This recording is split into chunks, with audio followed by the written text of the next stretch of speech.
चलिए ब्रेक के बाद एक बार फिर से आप सभी का स्वागत है।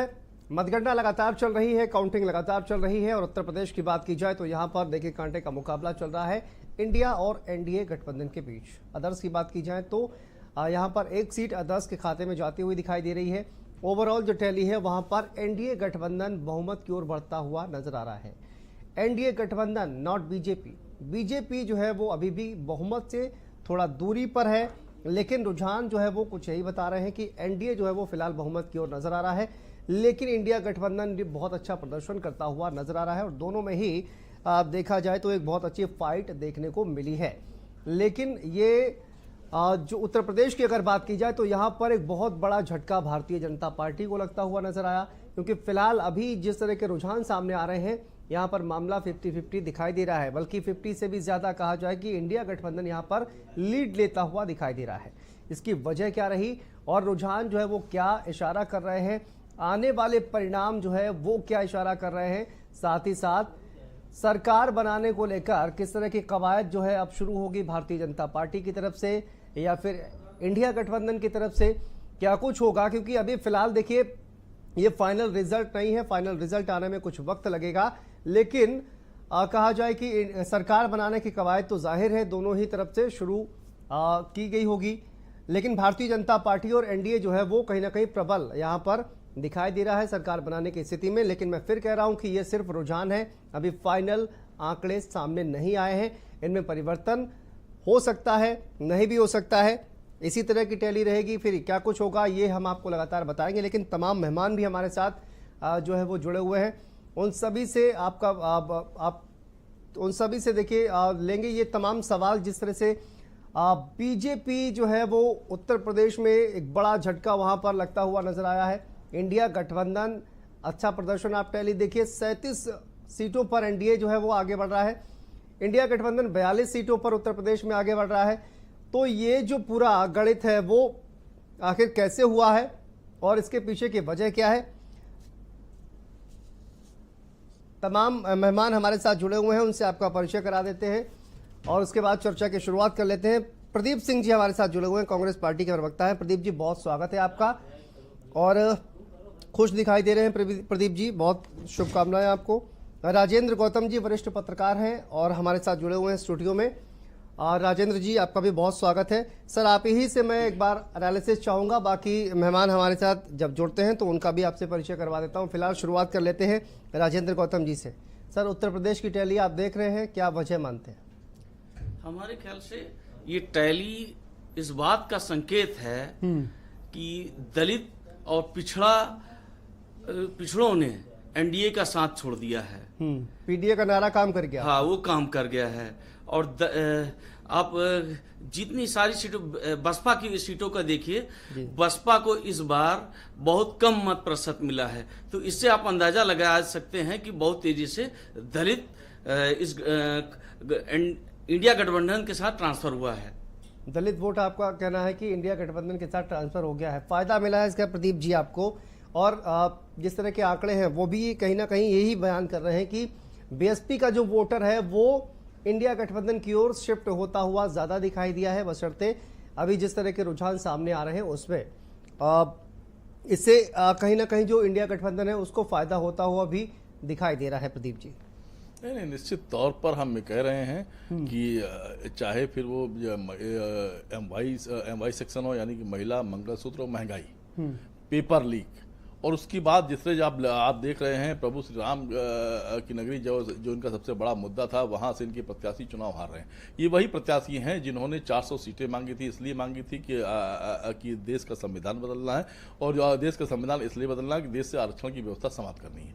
तो जब ये स्थिति लोगों को लगने लगी तो निश्चित तौर पर इसकी प्रतिक्रिया है। और इस प्रदेश के नौजवान जिसने लगातार पेपर लीक, लगातार जितनी भी परीक्षाएं, सारी की सारी परीक्षाएं घोटालों की भेंट चढ़ जाती है, तो ये पेपर लीक की प्रतिक्रिया है, ये महंगाई की प्रतिक्रिया है, ये महिला सुरक्षा पर प्रतिक्रिया, और ये किसानों की आय दुगनी करने पर जो इतना बड़ा धोखा हुआ है, ये उसकी प्रतिक्रिया है। बिल्कुल, लेकिन नैरेटिव तो सर आप लोगों ने ही सेट किया ना। संविधान बदलने का नैरेटिव जो है वो विपक्ष ने सेट किया। ये लल्लू जी का बयान क्या विपक्ष ने दिला दिया? नहीं, मैं अनंत हेगड़े जी का बयान क्या विपक्ष ने दिला दिया? अरुण गोविल जी का बयान क्या विपक्ष ने दिला दिया?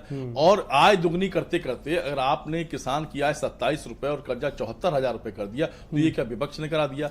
पेपर लीक हुआ, सारे के सारे जितनी परीक्षाएं हुई, प्रतियोगी परीक्षाएं हुई, सारी की सारी परीक्षाएं अगर लीक हो जाती हैं तो ये क्या विपक्ष ने करा दिया? महिला सुरक्षा पे बात करते करते पूरी की पूरी भारतीय जनता पार्टी ब्रजभूषण सिंह के साथ खड़ी नजर आई, चिन्मयानंद के साथ खड़ी नजर आई, कुलदीप सेंगर के साथ खड़ी नजर आई, तो ये क्या विपक्ष ने करा दिया?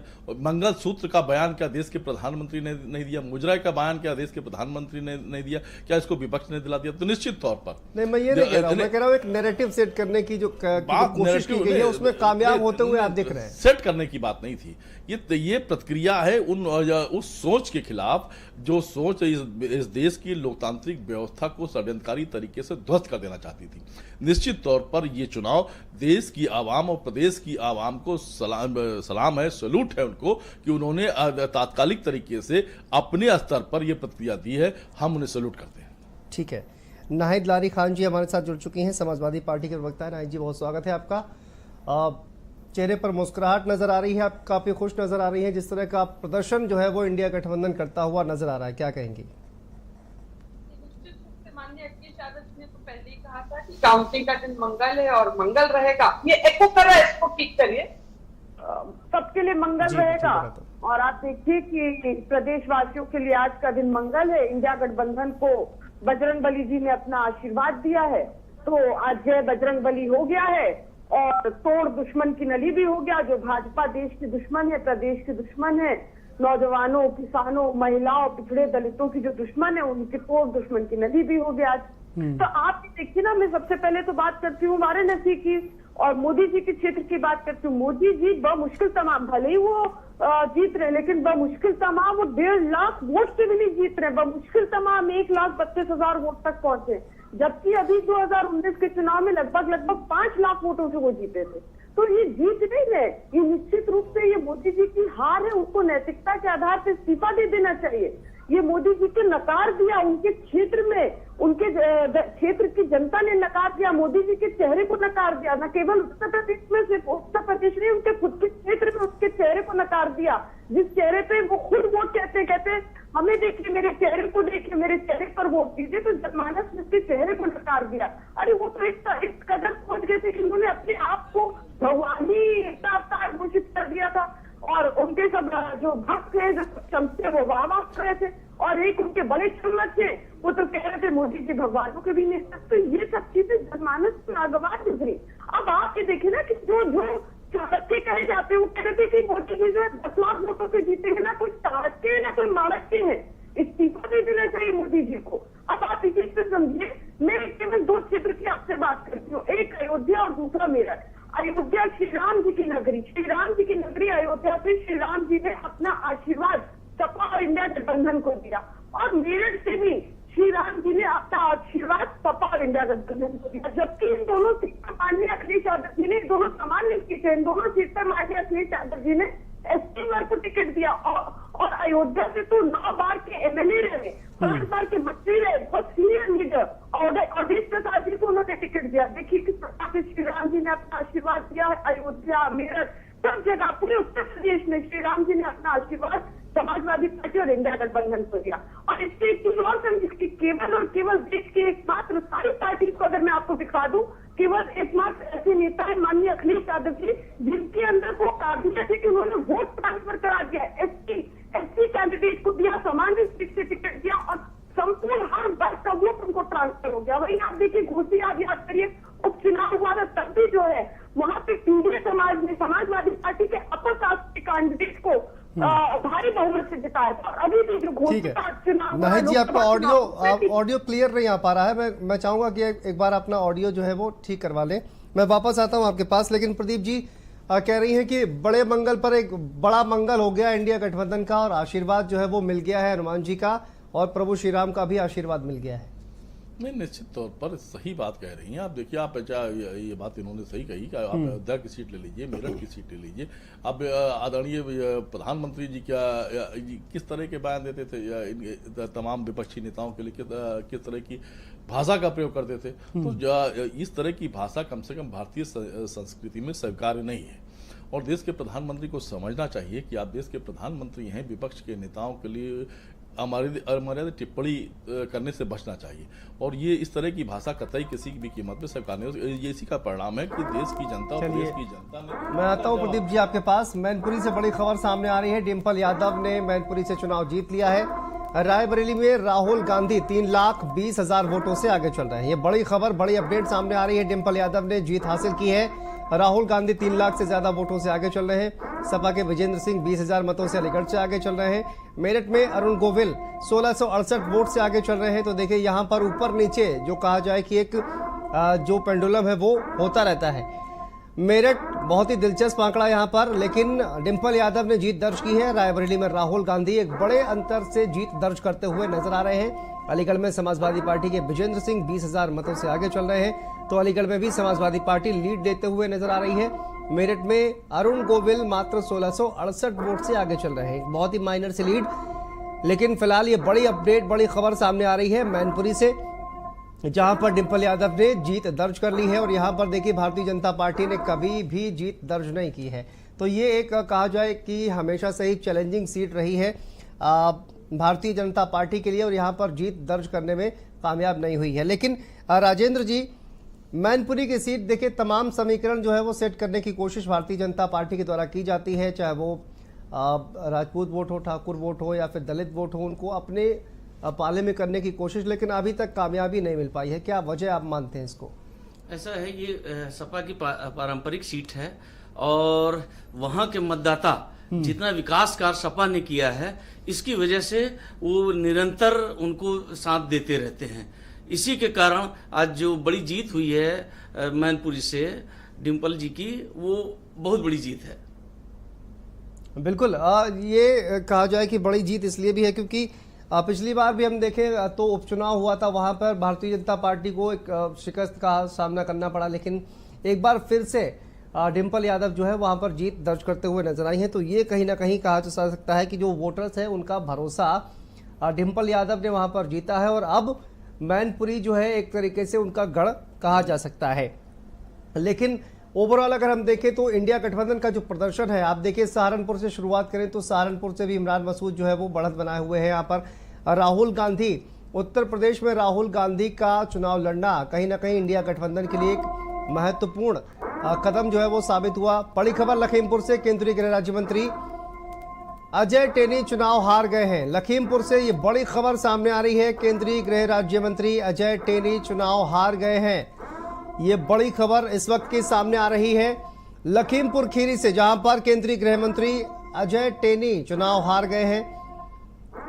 और देखिए केंद्रीय मंत्री हैं अजय मिश्रा टेनी, और चुनाव लखीमपुर से उनको मैदान में उतारा गया था, जहां पर उनको हार का सामना करना पड़ा है। केंद्रीय गृह राज्य मंत्री अजय मिश्रा टेनी चुनाव हार गए हैं लखीमपुर खीरी से। बड़ी खबर, बड़ी अपडेट इस वक्त सामने आ रही है।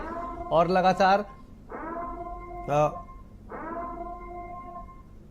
देखिए लगातार जो है वो नाम की चर्चा चल रही थी, विपक्ष लगातार हमलावर जो है वो होता हुआ नजर आ रहा था। प्रदीप जी, एक प्रतिक्रिया लखीमपुर देखिए जिस तरह का परिणाम सामने आया, और मेरठ से कहीं ना कहीं जो जिस तरह का ऊपर नीचे चल रहा है, बहुत ही कांटे की टक्कर दिखाई दे रही है मेरठ से भी।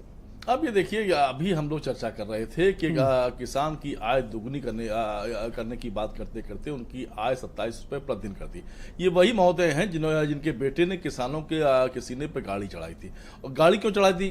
3 काले कानून के विरोध में देश का किसान इकट्ठा हुआ था, जन आंदोलन कर रहा था। उसमें पहले तो ये वही गुंडे गृह राज्य मंत्री हैं जो इन्होंने बयान दिया था कि मैं वही गृह मंत्री नहीं, मैं टेनी महाराज हूँ, और आज आंदोलन है, कल इस चीज को मैं समझ लूंगा।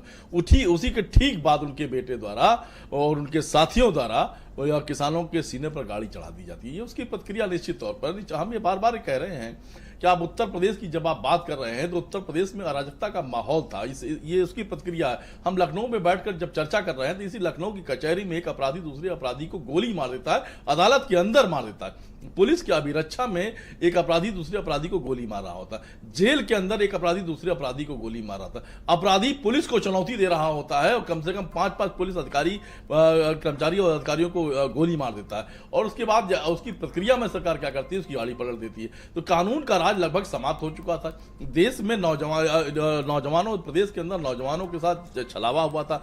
महिला सुरक्षा पे बात करते करते जिस तरह की प्रतिक्रिया आई आप देख ही रहे, तो ये पूरी तरह इन्होंने कोशिश की थी इस देश को भारत पाकिस्तान करने में, भारत पाकिस्तान कब्रिस्तान, ऊंच नीच सारी बातों पे करने का प्रयास किया। लेकिन ये देश प्रभु श्री राम का है, और प्रभु श्री राम ने अहंकारी राजा से जब युद्ध किया तो किसको साथ मिलाया था? नल, नील, जामवंत, हनुमान, सबरी, इन्हें मिलाया था। तो निश्चित तौर पर जब आप उनको नकारने का प्रयास करेंगे, इस देश से रिजर्वेशन समाप्त करने का प्रयास करेंगे, आपके सांसद प्रत्याशी अगर इस तरह के वोट मांगेंगे 400 सीटें दे दो क्योंकि हमें संविधान बदलना है, तो निश्चित तौर पर इस पर प्रतिक्रिया आएगी। हम एक मजबूत, मानसिक रूप से मजबूत लोकतांत्रिक देश है, हमें लोकतंत्र पर भरोसा है, भारत के संविधान पर भरोसा है, और ये देश भारत के संविधान पर भरोसा करता है। ये निश्चित तौर पर ये चुनाव दो विचारधाराओं के बीच चुनाव था। एक तरफ वो लोग थे जो भारत के संविधान पर विश्वास करते थे, दूसरी तरफ वो लोग थे जो भारत का संविधान बदलना चाहते थे। निश्चित तौर पर भारत के संविधान जो लोग विश्वास करते थे उन्होंने इसको करारा जवाब दिया है। जी, ठीक बात है। मैं वापस आता हूं आपके पास, नाहिद जी का रुख कर लेते हैं। नाहिद जी, एक कहा जाए कि प्रेशर बनाने की कहीं ना कहीं कोशिश की गई है। अगर हम देखें तो लगातार समाजवादी पार्टी के द्वारा, अखिलेश यादव जी के द्वारा इस तरह के बयानबाजी सामने आई कि सिर पर कफन बांधकर आर्या पार की लड़ाई, और उसके बाद तमाम कार्यकर्ताओं का आह्वान करना, ये कहीं ना कहीं एक प्रेशर बनाने की कोशिश की गई थी ताकि किसी तरह की गड़बड़ी ना हो पाए, या फिर आपको वास्तव में आशंका थी कि कुछ गड़बड़ी हो सकती है? नहीं, देखिए, समाजवादी पार्टी जो है क्रांतिकारियों की पार्टी है और हम लोग संघर्ष करना जानते हैं, और निश्चित रूप से जिस प्रकार से संघर्ष किया है समाजवादी पार्टी ने, जो चुनाव हुआ है ये जनता ने चुनाव लड़ा और जनमानस ने संघर्ष किया है। ये संघर्ष का नतीजा है कि आपके सामने अभी 2 चुनाव परिणाम आए, दोनों में समाजवादी पार्टी और इंडिया गठबंधन जीती है, और दोनों एक परिणाम ऐसे हैं कि एक जगह प्रदेश के मंत्री, मैनपुरी में जो प्रदेश के मंत्री है वो हारे हैं, और लखीमपुर में केंद्रीय मंत्री हारे। नैतिकता के आधार पर प्रदेश के मंत्री जो हारे, इसके नैतिकता के आधार पर मुख्यमंत्री जी को इस्तीफा देना चाहिए, योगी जी को इस्तीफा देना चाहिए। और मैंने तो अभी कही रही थी कि नैतिकता के आधार पर केंद्रीय मंत्री भी हारे, और खुद इस प्रकार का परिणाम मोदी जी का आ रहा है, और मुश्किल तमाम वोट 1.5 लाख वोट तक पहुंच रहे हैं, जीत का मार्जिन बहुत कम, उसको भी नैतिकता के आधार पर इस्तीफा दे देना चाहिए।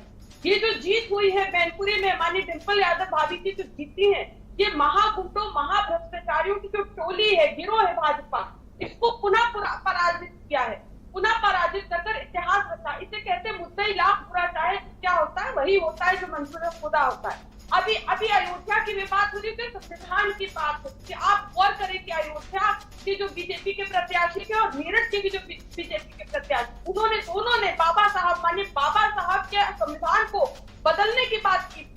इसलिए श्री राम जी ने वहां जनमानस, दोनों क्षेत्रों में जनमानस के दिल में डाला हो, कहा जगो ऐसे संविधान विरोधियों को और बाबा साहब के संविधान विरोधियों को हरा के भेजो, यहाँ से अयोध्या से भी हराओ और मेरठ से भी हराओ। इसलिए इस तरह का नतीजा न केवल अयोध्या या मेरठ से बल्कि पूरे उत्तर प्रदेश में आ रहा। अभी आप देखिएगा, ये जो आंकड़ा आप दिखा रहे हैं ना, अभी इस आंकड़े को भी हम लोग बहुत पार करेंगे। लगभग ऐसा आंकड़ा आएगा कि लगभग 65 से 70 सीटों पर समाजवादी पार्टी और इंडिया गठबंधन जीतेगी, वह मुश्किल तमाम 10 सीटों पर सिमट के रह जाएगी भारतीय जनता पार्टी। आप ये देखिए कि घोसी का जो चुनाव हो रहा है, उसमें अभी जो चुनाव हो रहा है, उसमें लोकसभा चुनाव में पीडीए समाज का ऊपर हमारे जो अपर कास्ट के प्रत्याशी हैं उनको जा रहा है।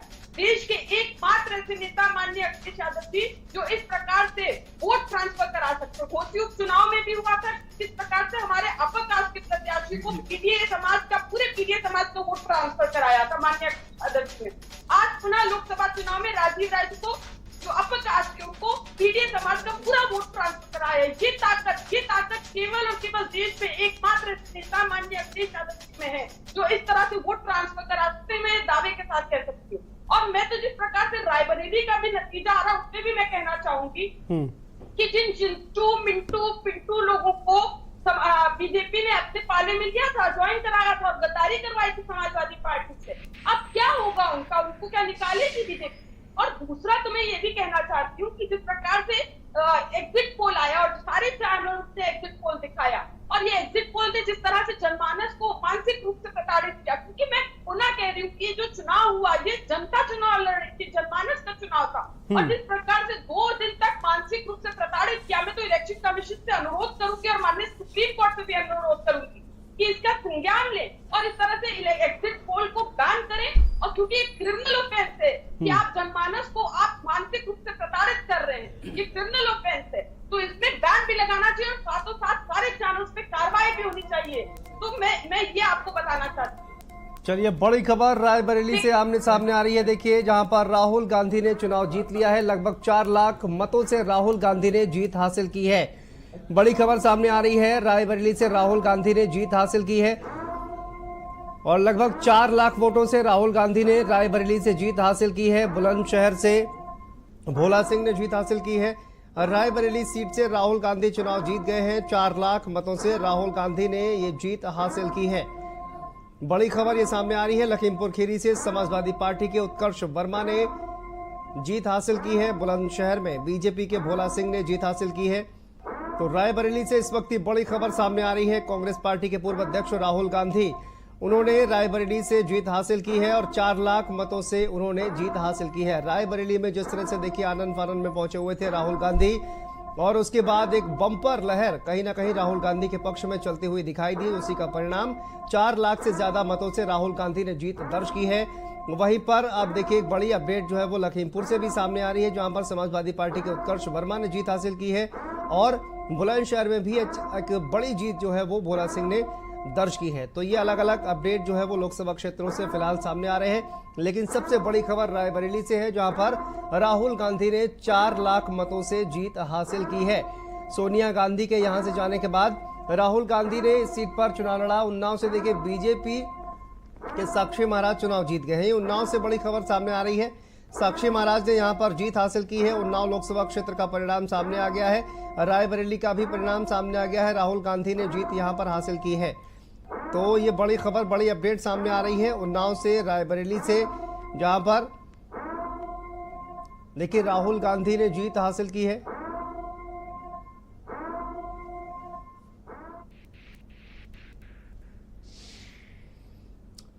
तो देखिए जीत हासिल कर ली है राहुल गांधी ने, लेकिन नाहिद जी मैं एक बार आप ही का रुख कर लेना चाह रहा हूं। लेकिन ये माहौल क्यों बनाने की कोशिश की जा रही थी? आप ये कह रही है कि मानसिक रूप से प्रताड़ित किया जा रहा था, ठीक है, आप शिकायत करिए सुप्रीम कोर्ट में, अपील इसको लेकर करिए। अगर आपको ये जो एग्जिट पोल है वो पसंद नहीं आ रहा है तो उस पर ध्यान मत दीजिए। लेकिन कल जिस तरह का ये माहौल बनाया जा रहा था कि देखिए लोकतंत्र जो है वो खतरे में है और इलेक्शन कमीशन जो है वो फेयर चुनाव नहीं करवा पा रहा है, लेकिन ये जो नतीजे देखकर अब आप संतुष्ट है क्या? है, मैं तो वास्तविकता पर आधारित बात कर रही हूँ। किस प्रकार से एग्जिट पोल आया और मानसिक रूप से जनमानस को प्रताड़ित किया गया, ये एक बड़ा क्रिमिनल ऑफेंस है। इस पर पता संज्ञान लेना चाहिए माननीय सुप्रीम कोर्ट को भी, इलेक्शन कमीशन, कम से कम इलेक्शन कमीशन को मैं बधाई भी देना चाहती हूँ कि कम से कम इलेक्शन कमीशन ने अपनी गलती तो स्वीकारी कि इस गर्मी में उनको इलेक्शन नहीं कराना चाहिए था, 1 महीने पहले करा देना चाहिए था। कम से कम उन्होंने अपनी गलती की तो स्वीकारी, गलती स्वीकारना भी महानता है। यहाँ तो सत्ता में ऐसे लोग बैठे हैं जो अपनी गलती नहीं स्वीकारते। नोटबंदी जैसा गलती कर दी, इतनी बड़ी ऐसी योजना लेकर आए जिससे 100 से अधिक लोगों की मृत्यु हो गई, कई लोगों का घर कारोबार उजड़ गया, लेकिन आज तक उसके लिए माफी नहीं मांगी। किसान आंदोलन, काला कृषि कानून लेकर आए जिससे 700 से अधिक लोग किसानों ने अपने जानों की आहुति दे दी, उस पर माफी नहीं मांगी, गलती नहीं स्वीकारी। अब आप देखिए ना, अभी भी गलती स्वीकार लेनी चाहिए। कह रहे थे, जिनको ये कह रहे थे कि जीत नहीं पाएंगे, वो 4 लाख वोटों से जीते राहुल गांधी जी, और जो कह रहे थे उनका जीतना मुश्किल तमाम, वो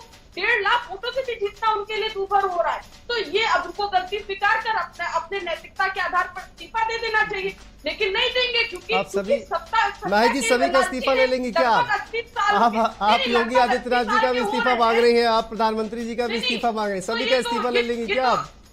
भाई ये तो जो परिणाम आ रहे हैं उससे आप देखिए ना, लगभग 80 साल के हो रहे मोदी जी, वो तीसरी बार प्रधानमंत्री बनने के लिए ललायक है, वो इस्तीफा भी नहीं देना चाह रहे और वो रिटायर भी नहीं होना चाह रहे, और अग्निवीर योजना लेकर आए जिसमें हमारा 20 साल का नौजवान 4 साल में के अंदर जो है रिटायर हो जाएगा, 24 साल की उम्र में उसको रिटायर करे दे रहे हैं, ऐसी योजना लेकर आए। तो ये जो परिणाम आया ना, ये आप समझिए पीटीए की जो ताकत है वो निकल कर सामने आई, जिसका आह्वान माननीय अखिलेश यादव जी ने किया था पीडीए, और इसको जो है माननीय राहुल गांधी जी ने भी आगे बढ़ाया।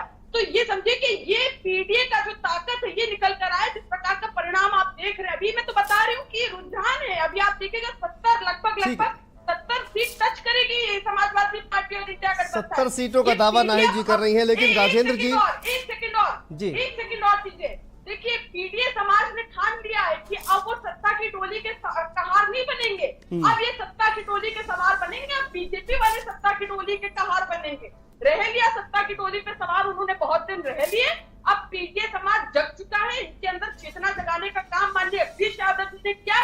अब ये केवल और केवल यही पीडीए समाज, पिछड़े दलित आदिवासी जो 72% की आबादी है, ये अब सत्ता की टोली के सवार बनेंगे, अब ये कहार नहीं बनेंगे, अब बीजेपी वाले कहार बनेंगे, ये तय है। ठीक है, मैं राजेंद्र गौतम जी से एक बार जानना चाहूंगा। राजेंद्र जी, आप ये जो प्रदर्शन आप देख रहे हैं इंडिया गठबंधन का, और समाजवादी पार्टी और कांग्रेस पार्टी मिलकर एक देखिए एक अच्छा प्रदर्शन करते हुए नजर आ रही है। राहुल गांधी का रायबरेली से चुनाव लड़ना, अखिलेश यादव जी का खुद ही चुनावी मैदान में उतरना कन्नौज से, कितना इफेक्ट आपको लगता है कि ये दोनों ही नेताओं का उत्तर प्रदेश से चुनाव लड़ना, इसका कितना प्रभाव इस चुनाव पर दिखाई देता है? यूपी ने भाजपा का भ्रम तोड़ दिया है। इस भ्रम को तोड़ने में राहुल गांधी और अखिलेश यादव जी की बड़ी अहम भूमिका है। सबसे बड़ी बात, राहुल गांधी जी ने यूपी से लड़ने का फैसला किया, उसका बहुत बड़ा इम्पैक्ट पड़ा। दूसरा, अखिलेश यादव जी ने पीडीए के तहत उन्होंने तमाम सीटों का जातीय समीकरण के हिसाब से उसकी जिसकी जितनी संख्या भारी उतना उसको उसी के हिसाब से टिकट दिया है। उसका बहुत बड़ा इम्पैक्ट इन चुनावों में देखने को मिल रहा है। भाजपा के लोग कह रहे थे कि 80 की 80 सीटें जीतेंगे, लेकिन जिस तरीके के परिणाम आ रहे हैं वो उनको आईना दिखाने के लिए हैं। तो इसमें सबसे बड़ी अहम भूमिका राहुल गांधी और अखिलेश यादव जी का। दूसरा, दलितों को लिए कि देखिए दलित इस बार साबित हो गया है, दलितों ने अपना पूरा वोट इंडिया गठबंधन को दिया है, और जो कि चूंकि ये इससे बहुत बड़ा इम्पैक्ट पड़ा है दलित। अच्छा, बहन जी के साथ इस बार बहन जी पहले आयरन लेडी कही जाती थी, लेकिन उनकी तमाम जिस तरीके की राजनीति रही, उन्होंने ट्विटर की राजनीति स्टार्ट कर दी, इससे दलितों में बड़ी निराशा हुई। इसके साथ ही इन्होंने अपने भतीजे को भी पीछे कर दिया, एकमात्र FIR होने से उसका इम्पैक्ट भी बहुत बुरा पड़ा दलितों पर। तो इसलिए दलितों ने, और इसके साथ ही बहन जी ने एक बार भी कभी ये नहीं कहा कि संविधान खतरे में है, आरक्षण खतरे में है। इसी वजह से अधिकतर दलितों ने अपना वोट इंडिया गठबंधन को देने का प्रयास किया। हमारे ख्याल से इस बार बसपा का वोट बहुत ही कम परसेंटेज रहेगा। तो बसपा का वोट आपको लगता है ना कि पीडीए का जो आह्वान किया गया था अखिलेश यादव की तरफ से, अखिलेश यादव जी और राहुल गांधी दोनों लोग वो गठबंधन को ट्रांसफर हो गया आपको लगता है? जी 100% हुआ है वो। राशन और जो तमाम योजनाएं बीजेपी के द्वारा चलाई जा रही थी, बताते हैं। राशन के विषय में इन लोगों ने ये कहा कि हम तमाम दलित बस्तियों में गए जब, तो उनको 5 किलो राशन ये गाली लगने लगा। ये लोग इतना इस तरीके कहने लगे कि जैसे उसको भीख मिल रही है, तो वो उनको आत्मसम्मान जाएगा। उन्होंने कहा 5 किलो राशन के बजाय हमको रोजी रोजगार मिले, हम उसके लिए काम करेंगे। इसके साथ ही अधिकतर दलितों में इस बात का भय था कि ये आएंगे तो संविधान खत्म होंगे। इनके जितने भी सांसद विधायक थे उन्होंने सबने इस बात का बार बार कहते रहे, इसी वजह से सबने एक मुश्त वोट देने का इसलिए प्रयास किया। अभी अगले साल सितंबर में आरएसएस का 100 वर्ष पूरा हो रहा है, तो अधिकतर लोग कहते थे कि संविधान हम बदल देंगे। तो इसका जो भाजपा के खिलाफ ये मुद्दा बहुत ही विपरीत गया है। ठीक है, अब देखिए पूरा जो एक पूरे ओवरऑल इंडिया की अगर पिक्चर देखें प्रदीप जी, तो वो काफी आप देखिए कि बहुत ज्यादा न तो इंडिया गठबंधन के लिए बहुत ज्यादा अच्छी दिखाई दे रही है, ना ही एनडीए के लिए। ऐसे में जयराम जी का उनका एक बयान भी सामने आया था कि एनडीए के दल हमारे संपर्क में है, तो क्या उनसे कोशिश की जा रही है क्या संपर्क करने की, या फिर सरकार बनाने का प्रयास कैसे करेंगे? नहीं, आप देखिए एनडीए गठबंधन के तमाम साथी ऐसे हैं जो लगातार उनके विश्वसनीय एलाई पार्टनर नहीं रहे हैं। आदरणीय नीतीश जी हमारे साथ भी रहे हैं, उनके साथ भी रहे हैं, और तमाम चाहे चंद्रबाबू नायडू जी रहे हैं, तमाम ऐसी परिस्थितियां हैं। अभी आप देखिए, अभी ये आंकड़े बदलने जा रहे हैं और निश्चित तौर पर हमारा विश्वास है कि इंडिया गठबंधन अपने एलाई पार्टनर के साथ पूर्ण बहुमत की सरकार बनाने जा रहा। अभी हमारी बहन कह रही थी, आप चुनाव आयोग पे चर्चा हो रही थी। आप ये बताइए, चुनाव आयोग ने पहली बार, जब से लोकतांत्रिक व्यवस्था हुई, पहली बार कि इलेक्शन के रिजल्ट आने के पहले प्रेस कॉन्फ्रेंस की थी, तो निश्चित तौर पर इलेक्शन कमीशन को बताना चाहिए था। हमें लगा था ये बताने के लिए प्रेस कॉन्फ्रेंस करेंगे कि कितने वोट पड़े हैं और कितने वोट पोस्टल बैलेट के वोट पड़े हैं। तो ये सवाल, ये बयान तो इलेक्शन कमीशन की तरफ से नहीं आया। हाँ, एक बात जरूर आई, जयराम रमेश जी को धमकी भरा पत्र जरूर आया।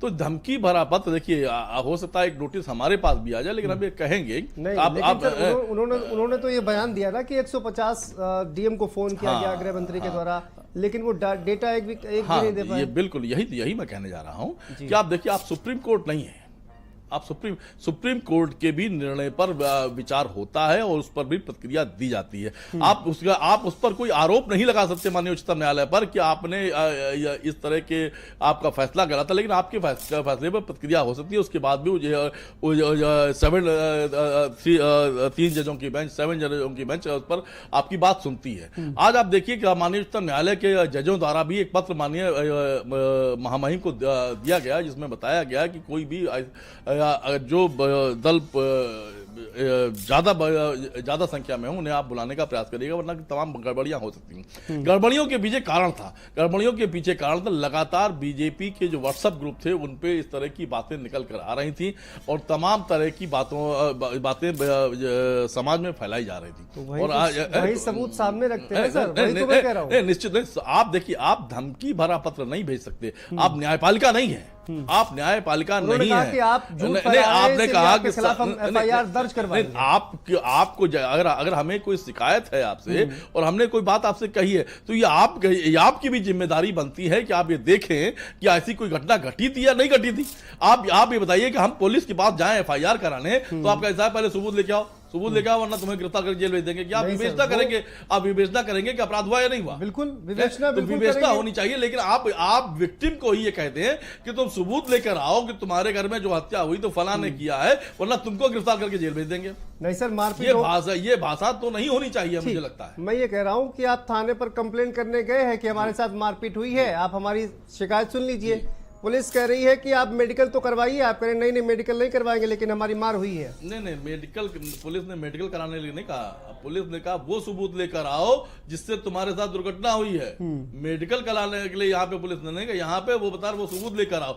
मतलब हमारे घर में डकैती पड़ी, हम डकैत पकड़ के लाए और इनको दें, कहते ये फला डकैत है, इसने डकैती डाली है, इसलिए अगर हम ये नहीं ला पा रहे हैं तो हम गिरफ्तार करके जेल भेज दिए जाएंगे। ये हमें लगता है इस पर हमारी आपत्ति है और ये सवाल जरूर उठेंगे निश्चित तौर पर। उन्होंने ये भी कहा था सर कि कुछ एनडीए के जो दल हैं वो हमारे संपर्क में, उनका नाम तो बता दीजिए सर।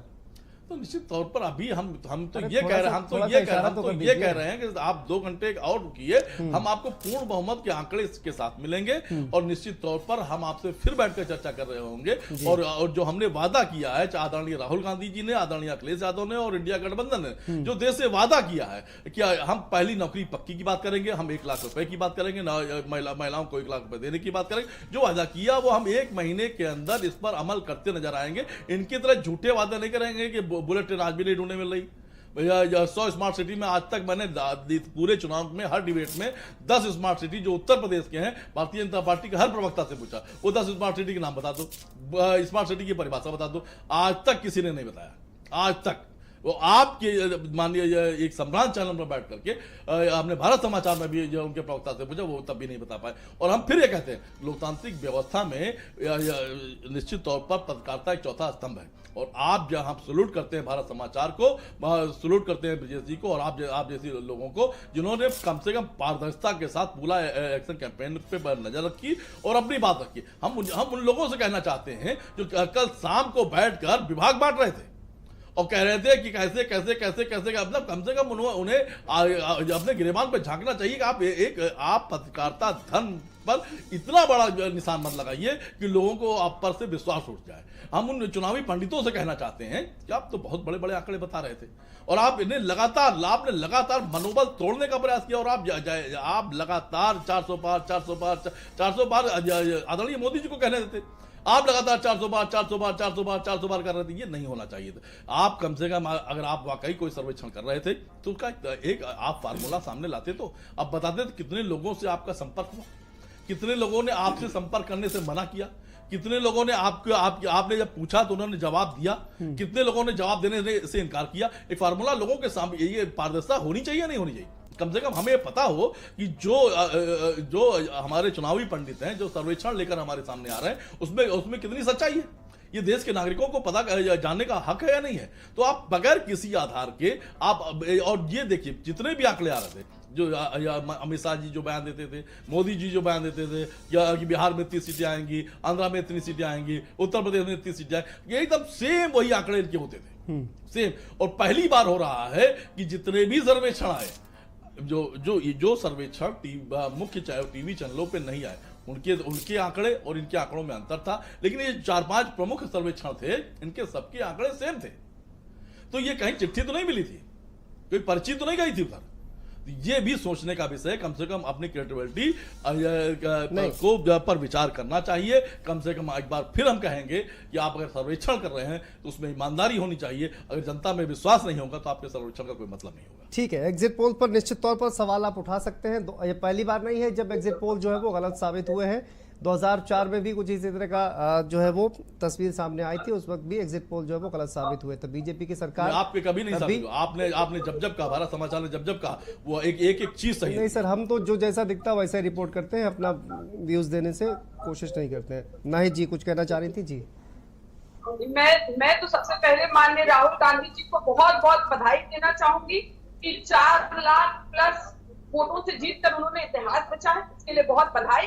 और ये पीडीए का झंडा बुलंद हुआ है, इंडिया का झंडा बुलंद हुआ है, इसके लिए सभी को बहुत बहुत बधाई। हमारे जितने भी जीते हुए प्रत्याशी, अभी तक जो 3 प्रत्याशी जीते, सभी को बधाई और जनमानस को बधाई और पीडीए समाज का झंडा बुलंद करने के लिए पीडीए समाज को बधाई। अभी देखिए जो बात हो रही थी कि 400 पार की बात हो रही थी, ये देखिए अभी मैं जनमानस के बीच में मुसलसल रही हूँ। मुरादाबाद, रामपुर, कन्नौज, मैनपुरी, घोसी, सलेमपुर, भदोई, लखनऊ, तमाम मोहनलालगंज, तमाम जगह में ग्राउंड पे रहे। जनमानस मजाक उड़ा हुआ कि जनमानस कहते थे कि ये जो 400 पार का नारा थे, बीरबल की खिचड़ी है। जैसे बीरबल की खिचड़ी कभी पकी नहीं, वैसे इनका 400 पार का नारा कभी पकेगा ही नहीं। खिचड़ी है, बीजेपी की खिचड़ी है, मोदी जी की खिचड़ी कभी पकेगी नहीं। और देखिए अभी बात सामने आ गई, खिचड़ी पकेगी नहीं, ना ही पकेगी, ना पकनी थी, ना पकनी है, ना पकेगी।